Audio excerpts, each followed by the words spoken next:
Oi pessoal, tudo bem?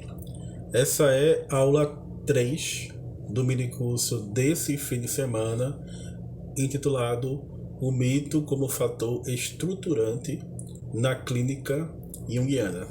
Né? Bom, mais uma vez, obrigado pelo pessoal que me procurou no Zap, mandando mensagem. Assim, eu estou super feliz, né? Assim, principalmente porque eu percebi, né, que as pessoas estão entendendo o que eu estou dizendo. E é muito bom ser entendido, né? Aquela sensação de que você foi entendido, as pessoas entenderam o que você quer dizer, né? Que a gente vive num mundo de muita incompreensão, né? E quando a gente se sente compreendido, eu pelo menos me sinto muito feliz, né? Que por trás de mais de 300 vídeos aqui no canal sobre a clínica junguiana, entre minicursos e seminários, né? Mais de 150 aulas sobre Jung e mais de 300 aulas sobre a clínica junguiana, existe um discurso, um modo de falar e de olhar para o mundo e para a clínica do Jung, né? Que está subjacente a todos os vídeos. E é interessante que as pessoas captam isso. Qual é a minha intenção, qual é a minha proposta, o que eu estou fazendo aqui, o que eu quero com tantos vídeos, né? E a gente pode até aprofundar um pouco isso depois, né? Mas assim, eu fico muito feliz porque as pessoas estão procurando, estão entendendo, né? Estão assimilando e eu fico feliz pelo fato do vídeo, né? Dos vídeos do canal, né? Estarem contribuindo com a formação de pessoas, né? Para a clínica do Jung, tá? Então, eu estava falando no final da última aula, né? Da aula 2 em motivos mitológicos, em função cosmológica do mito, né? E, evidentemente, função cosmológica do mito remete muito ao Joseph Campbell, né? Esse mitólogo extraordinário que tanto nos interessa, né? O Campbell, né? E aí é sabido que o Campbell tem várias declarações sobre o mito, né? De que os mitos são como que sonhos da civilização, né? São sonhos compartilhados, ao mesmo tempo que os sonhos são mitos privados, né? Como se fossem mitos privados. A mesma função da psique criadora dos mitos é a mesma função criadora dos sonhos, né? A fantasia criativa do inconsciente. O inconsciente está o tempo todo produzindo mitos, conforme a gente consegue entender dos livros negros do Jung, né? Que está até aqui, em que o inconsciente coletivo, né? Numa perspectiva junguiana, é muito chamado aqui nos livros negros de inconsciente mitopoético, né? Inconsciente coletivo foi o termo que mais pegou, né? Predominou o inconsciente coletivo, inconsciente impessoal também, né? Eu poderia até falar inconsciente objetivo, eu gosto muito de falar de psique objetiva, né? Interessante que quando Campbell, né, trazendo um pouco essa questão também sociológica, mas também cosmológica, né? Quando Campbell diz que o mito é a religião do outro, né? Ele está obviamente demarcando aí um horizonte antropológico de compreensão. Mas há algo aí que é muito importante e que eu não vejo os psicólogos junguianos falando, né? Que é... A gente sabe que uma das fases da psicoterapia do Jung é justamente a fase da educação, que eu gosto de chamar de psicoeducação, né? Então, nós temos a confissão, o esclarecimento, a educação e a transformação. Eu fiz um mini curso inteiro chamado O que é a análise junguiana, em que eu comento muito essas fases, que está aqui no canal, né? Mas aí, muitas vezes, quando a gente vai estudar os mitos, e esse minicurso não é um minicurso de mitologia, né? Eu não vou aqui fazer leituras de mitos, por quê? Vocês vão saber agora, né? Esse minicurso é um minicurso de método clínico, de epistemologia, e qual é o lugar do mito na clínica junguiana. Ora, a clínica junguiana é estruturada pelo mito, tá? A análise em Jung é uma análise estruturada pelo mito.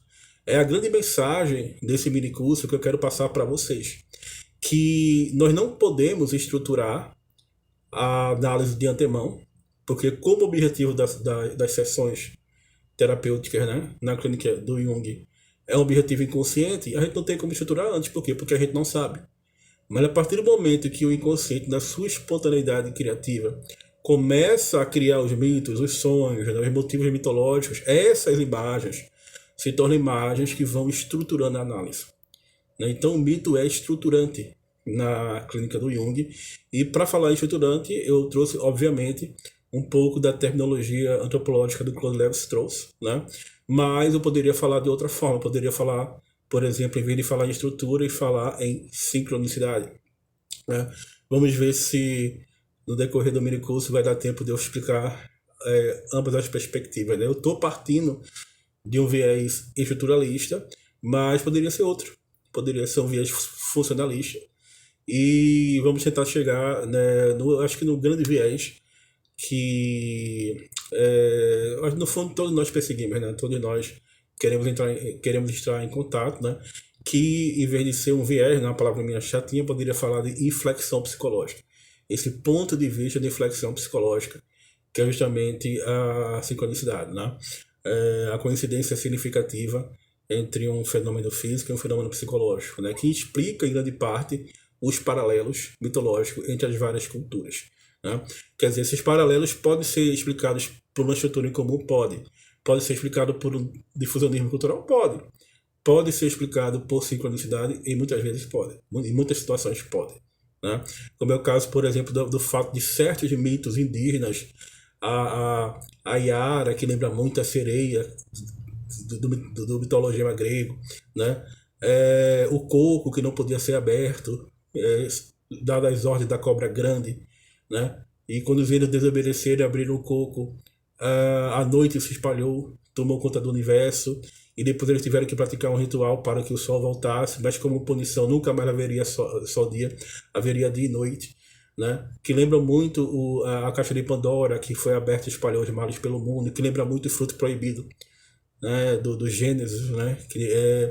Enfim, são estruturas em comum, mas que apontam também para uma sincronicidade, para uma coincidência significativa entre os mitos, tá? E que a sincronicidade também ajuda a gente a compreender os paralelos, né? E os paralelos são resultados da pesquisa clínica com a transferência, com a projeção, né?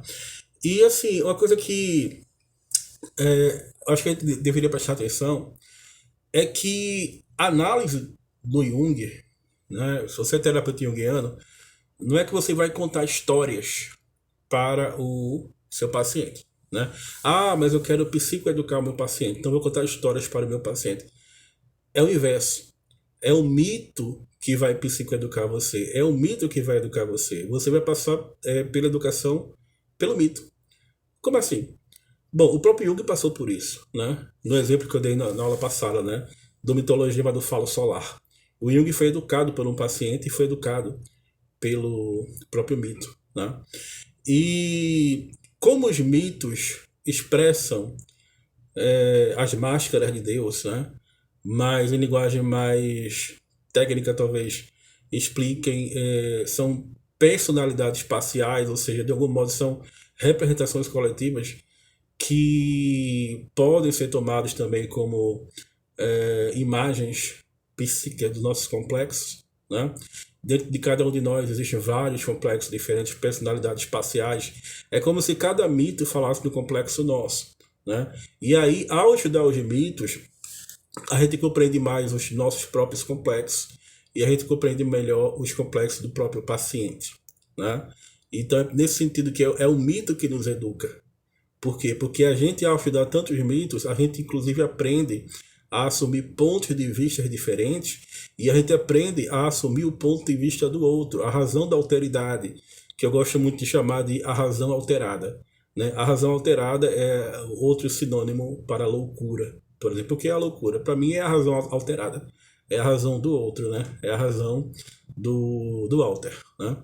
Então, o mito nos educa dentro de cada complexo, dentro que eu digo no centro de cada complexo existe quase sempre uma imagem arquetípica, uma imagem mitológica, e essa imagem mitológica, quando é libertada na análise, quando ela surge na análise, quase sempre ela surge reestruturando a própria análise, ela surge dissolvendo determinados tipos de complexo. Mas se o mito ou a mitologia é a religião do outro, o mito ou a mitologia é também a crença do outro. Então, estudar o mito é estar em contato com a crença do outro. E no momento em que o paciente traz a sua crença para a análise, nós, ao estudarmos o mito, exercitamos esse processo de autoempatia, somente a psique pode observar a psique, e de extroversão dentro da análise, né? Quer dizer, se eu quiser observar a psique, eu não posso sair da psique. Assim como se eu quiser observar o universo, o cosmos, eu não posso sair do cosmos, né? Se eu quiser observar a minha clínica, eu posso ir no corredor e observar a minha clínica de fora. Eu posso ir lá para a rua e observar a minha clínica da rua, né? Se eu quiser observar Recife, eu posso ir para Olinda, para o alto da Serra de Olinda, e observar Recife, porque do alto da Serra de Olinda dá para ver todo o litoral do Recife. Eu consigo sair do Recife para observar Recife. Eu consigo sair da minha clínica para observar a minha clínica, mas eu não consigo sair da psique para observar a psique. E eu não consigo sair do cosmos para observar o cosmos. Então, nesse sentido, psique e cosmos estão muito interligados. É justamente o fenômeno da sincronicidade. O grande segredo da alquimia é que a psique é o universo visto por dentro e o universo é a psique vista por fora, né?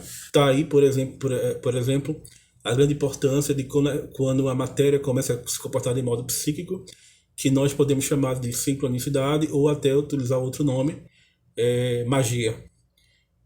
Por isso que o próximo mini curso vai ser um breve curso de magia, né?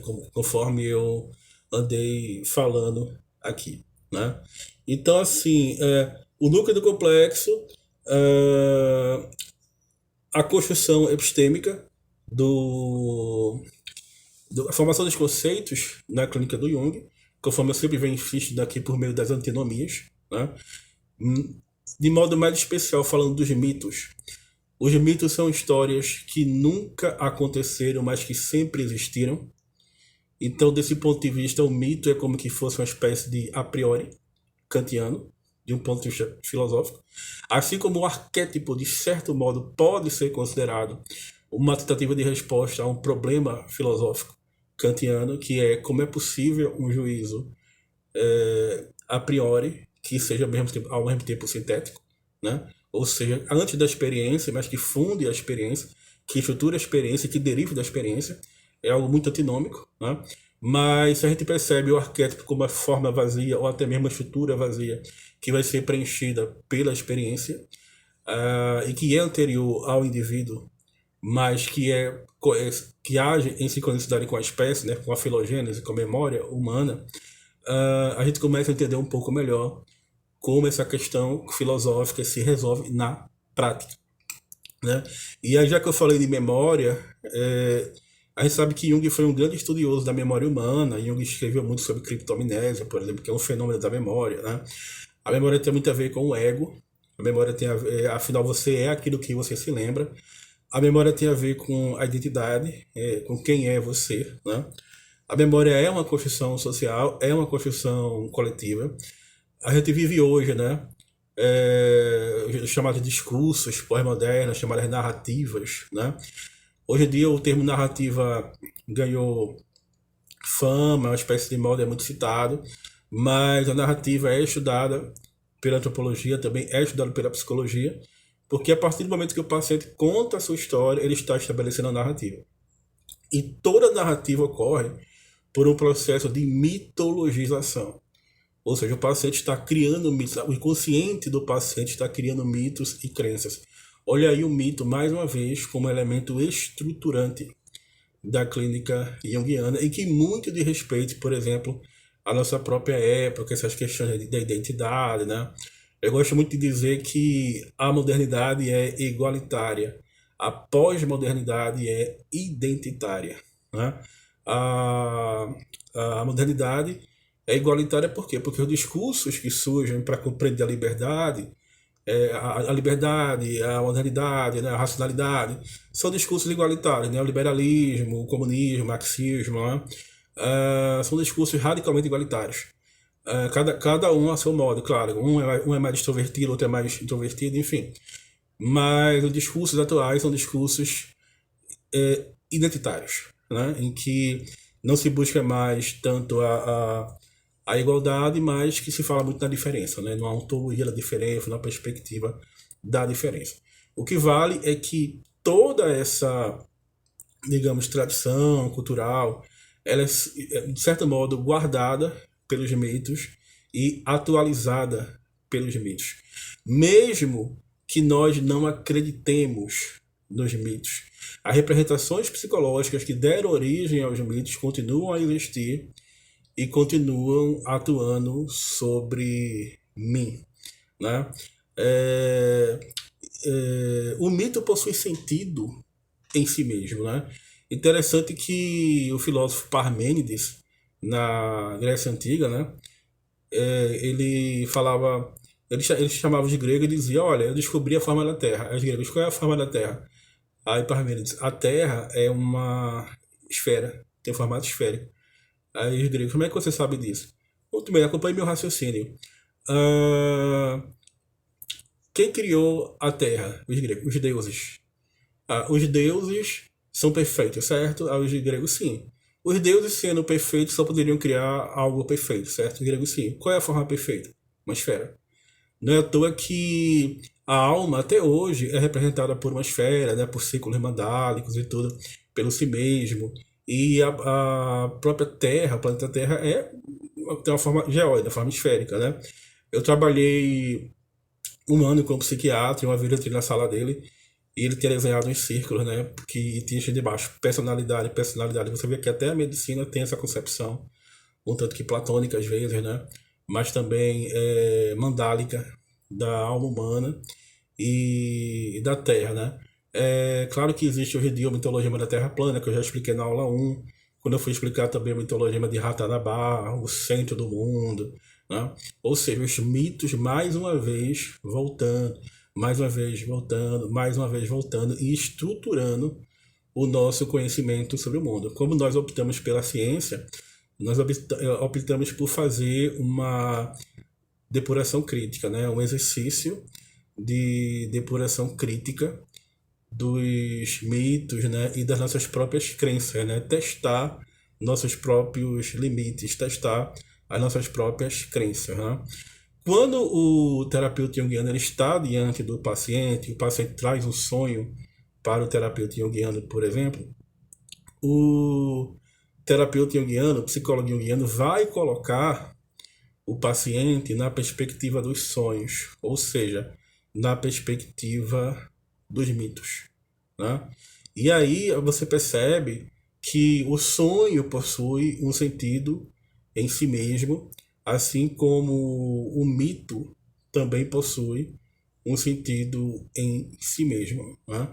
Que tem a capacidade de catalisar a análise, de acelerar determinados processos da análise. Quase sempre os processos psicológicos são traduzidos por meio de imagens simbólicas, por meio de símbolos unificadores, né? E essas imagens, repito, por mais que a gente não acredite mais ou não saibamos mais conviver com elas, elas continuam a agir sobre nós. E quando elas não estão integradas em nós, elas se tornam patológicas. Não é à toa que em psicologia e alquimia, o Jung vai dizer que os mitos se tornaram doenças, né? Os mitos se tornaram doenças. E eu penso que essa expressão que o Jung utiliza, essa fala do Jung lá no Psicologia e Alquimia, é muito importante assim, para a gente começar também a pensar a clínica do Jung a partir da psicopatologia, né? No minicurso que eu fiz sobre estados emocionais da alma e o fenômeno da sincronicidade, eu dei umas 2 aulas sobre psicopatologia E eu falei a forma que nós podemos utilizar para medir o fenômeno da sincronicidade, mensurar, né? Ou seja, a emoção. Porque quando nós estamos emocionados, em estado de emoção, nós conseguimos ter um vínculo maior com os fatos e ter uma atitude mais constelada, mais predisposta a ver. Né? E todos esses processos psicológicos, de algum modo, são estruturados em seu centro por motivos arquetípicos e motivos mitológicos. Então, é isso, pessoal. Muito obrigado. Comentem, se inscrevam, compartilhem esse vídeo ou sugiram esse canal a pessoas que vocês acham que podem se interessar por ele, que gostariam de ouvir isso que a gente está conversando. Tá bom? É isso, pessoal. Muito obrigado.